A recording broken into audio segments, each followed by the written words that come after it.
Okay.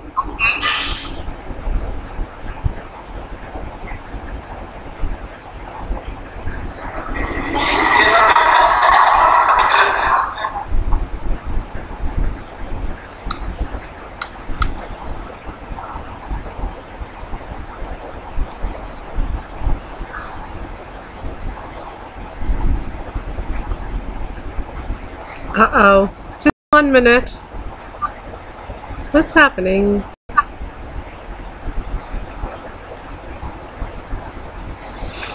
Okay, so there we go. I'm from India. I'm Meenakshi Oberoi, and I am a Microsoft Innovative Educator Fellow, and that's India on the world map, on the globe. And let me guess where Vietnam is. Is that Vietnam? Yeah, so not bad. I know where you are, and look, we're so close. And someday I wish I can come to your class, so I will look forward to coming to your class. This is India for you. This is a sort of a mixed cultural mix for you. So we are a land of many religions, so much of culturally rich heritage, and we have monuments like Taj Mahal. We have so many types of foods, so many types of clothes, so many festivals across India, and we have very different kind of people who live across India. So this is just to give you a glimpse of India. Okay, have you heard of India before?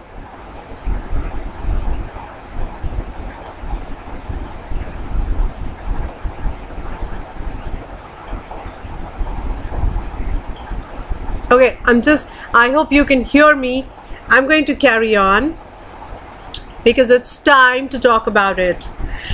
Talk early and talk often about it. It's not only today, but you must talk beyond today about this. We are here to prevent sexual violence.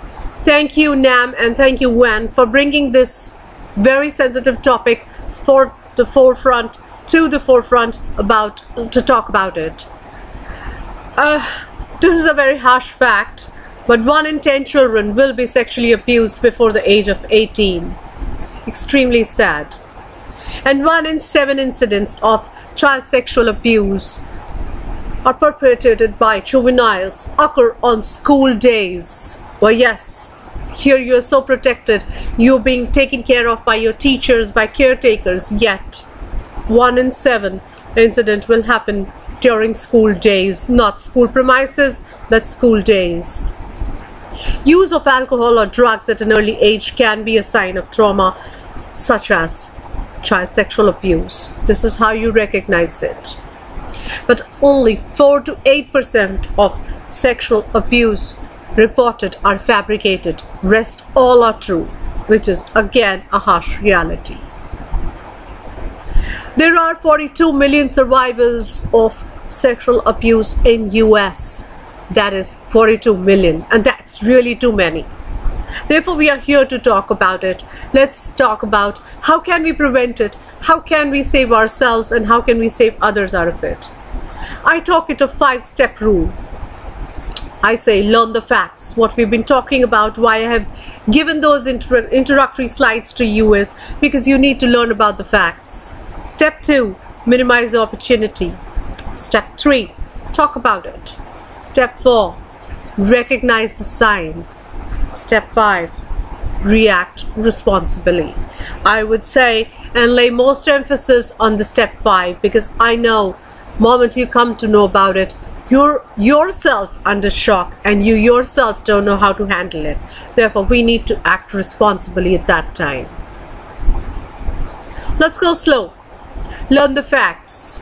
When we know 1 in 10 children experience child sexual abuse before the age of 18th birthday, I know the facts are astounding, but it is highly likely that you know a child who's been or being abused. It impacts everyone. It is a root cause for many health and social problems we face in our communities. I know all of you know that stranger danger is something that has been taught to us since our childhood. We've always been told not to talk to strangers. But as far as the child sexual abuse is concerned, this is a myth. because most of the cases that happen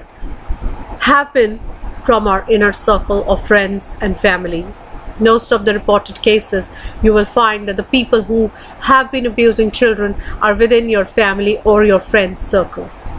Well, as scary as that might sound you, but don't be scared. Be aware. Be conscious. Minimize the opportunities.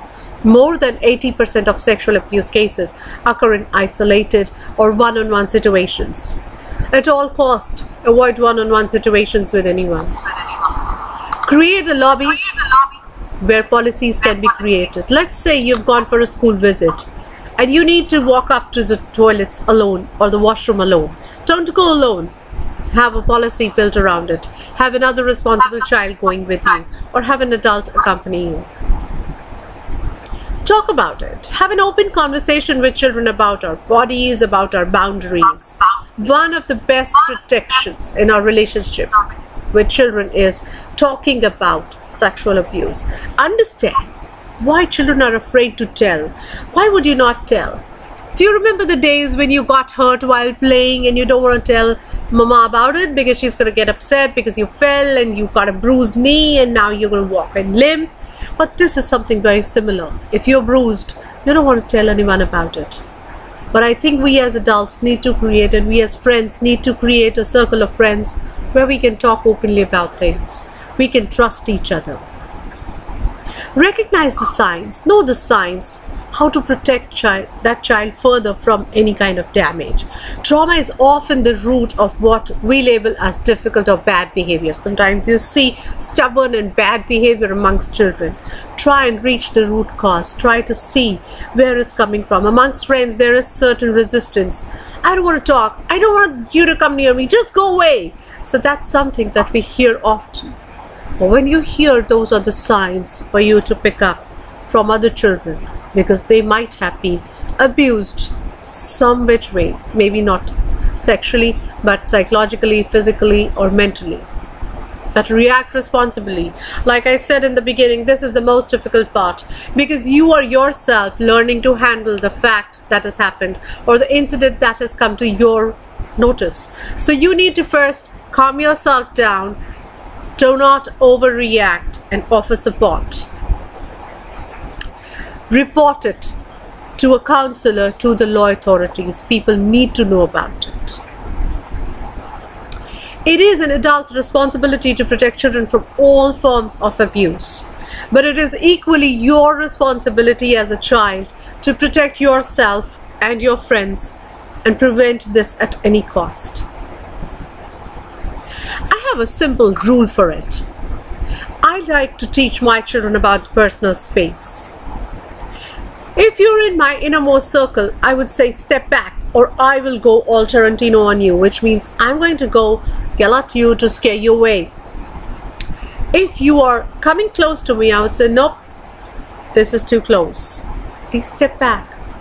If you are in my purple zone, only then will I tell you, you may speak to me now. I'm going to play something. I'm going to stop here, and I'm going to invite you, one of you, to please stand up. Excuse me. Can one of you please stand up?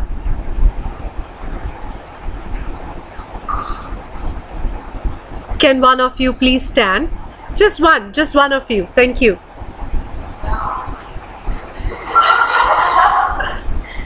Okay, put your hand up. Put your hands up. Hold your hands up. Move them all around you. Yes, now go from top to bottom to your feet. Bend down. Yes, so this is your personal bubble. If she comes near your personal bubble, it's going to burst, pop. So don't let people come too near you. Okay? Thank you. Please sit down. Please sit down. Thank you. Do you understand the personal space now? Yes? Do you understand the personal bubble? The personal bubble? Oh, good, good. I'm going to talk to you a lot. I have told you enough. I'm going to make you play some games, okay? So this is your personal space. So each one of you stand up. Do you see the personal bubble on the right? So stretch your arms and stretch your legs to make a personal bubble. Stand up and make a personal bubble.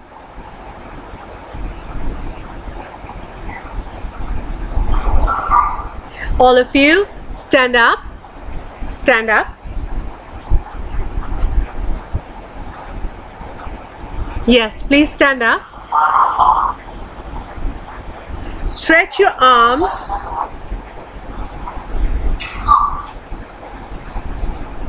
Make a personal bubble. Make a bubble around you. Make a bubble around you. Bubble around you.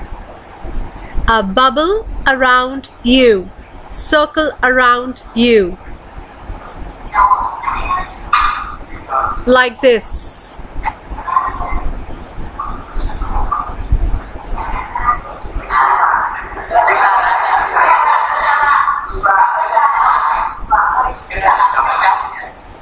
Do you see the personal bubble? Make the bubble around you.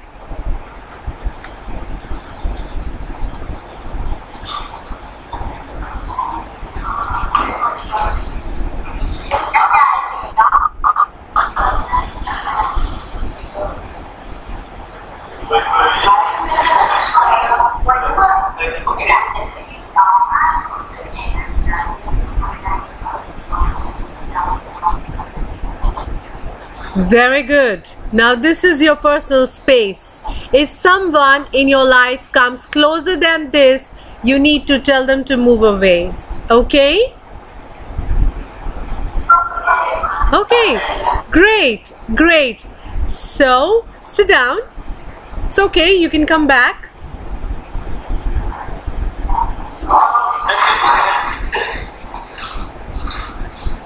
So when someone comes into your personal space, say no. Be assertive if you can. Go to a safe place with other people and tell an adult about it. Be safe. If you feel uncomfortable about what someone is doing, do no, go, tell. What do?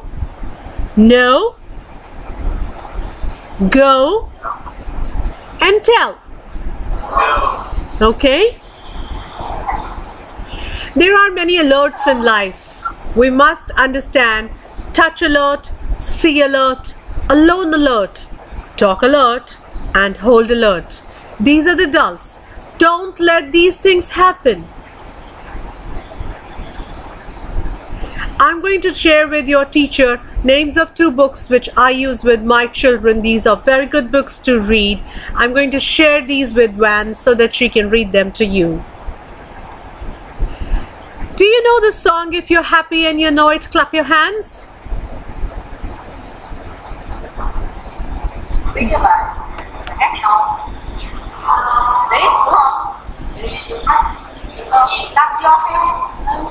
Do you know this song? If you're happy and you know it, clap your hands. Very good. So let's sing this song. Will you sing it with me? Yeah? Okay. Okay. So, let's go. If good touch makes you feel, clap your hands. If good touch makes you smile, clap your hands. If good touch makes you smile, smile like a crocodile. If good touch makes you smile, clap your hands. If bad touch makes you frown, stomp your feet. If bad touch makes you frown, stomp your feet. If bad touch makes you frown, then don't hang around. If bad touch makes you frown, stomp your feet. If you get a secret touch, get away. If you get a secret touch, get away. If you get a secret touch, Tell a grown-up you can trust. If you get a secret touch, get away. Do you like that song?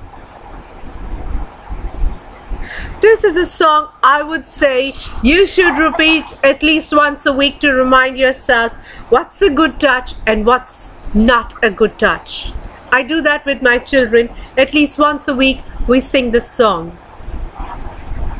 So there are ways to stay safe. Recognize, is it safe? What's the rule? Report to an adult and refuse. Say words that mean no. Don't just say no, mean it to say no.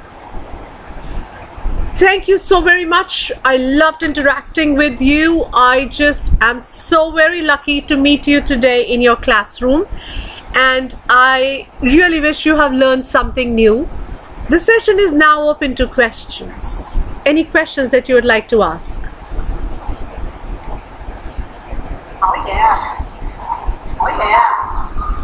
Go ahead. Yes, I have a question.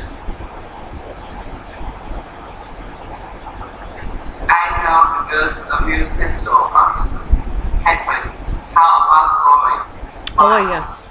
I'm very happy you asked that, because I will tell you an astonishing fact. There are 7 in 10 boys who are affected and 4 in 10 girls that are affected. Boys are affected more of child sexual abuse. They have fallen victim to more, because we've always protected girls, and it's always been so that, you know, we must keep the girls carefully, we must be around when the girls are moving around. Well, what about the boys? But they are more affected. I'm so glad you brought that up.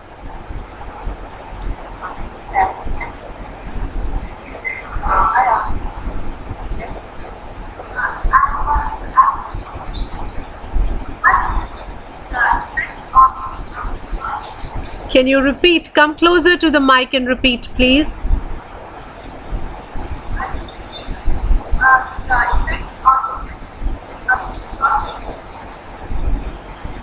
Can't hear, sorry. Can you type the question in the chat box? She asked, what do you think the effects of this project? Okay. Okay. So the effects really vary. You know, if the child is not able to tell, it might affect you for life. You're going to be scared. That child is not going to act normally around people. He's going to be isolated and cocooned. But if the child has come out of it and the counselors have helped him overcome and open up, well, the child is going to live a very normal life. You wouldn't even know this child has been through something, because they come out of it, they outgrow it, they understand that it wasn't their fault. Otherwise, most of the victims you see are feel that it's their fault. They were in the wrong place at the wrong time with the wrong person. But it's really not the child's fault. It's normally not the child's fault, and they need to understand that. I hope that answered your question.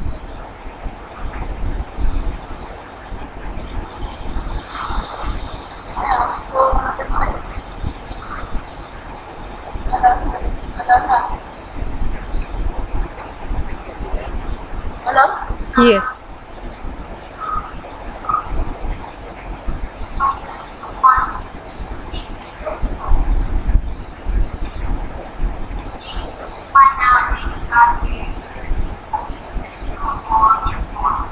Once again, I think you need to come closer to the mic, because I can't hear you. I'm so sorry. I'm so sorry. Why does someone abuse this form?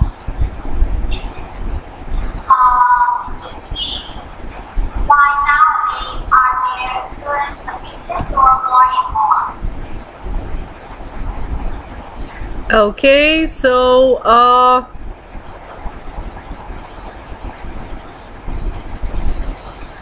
you're saying, why do the victims abuse?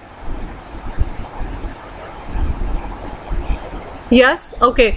There are many reasons to why they abuse. One is that they might be angry. They might have certain feelings. They might have certain wrong feelings. They might be under the influence of alcohol, drugs, or they might want to take a revenge. So there can be multiple reasons to why this person is doing so. And you cannot really pinpoint to say, you know what, I think this is the reason. So there can be multiple reasons that are at play. Maybe there are certain circumstances around the abuser. Maybe he's being abused as a child and he wants to get back and take revenge and do it to others. So there are very varied reasons.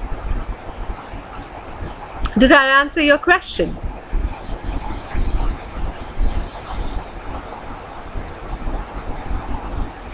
Để cô chú hỏi nè, cô đang bắt đầu đấy.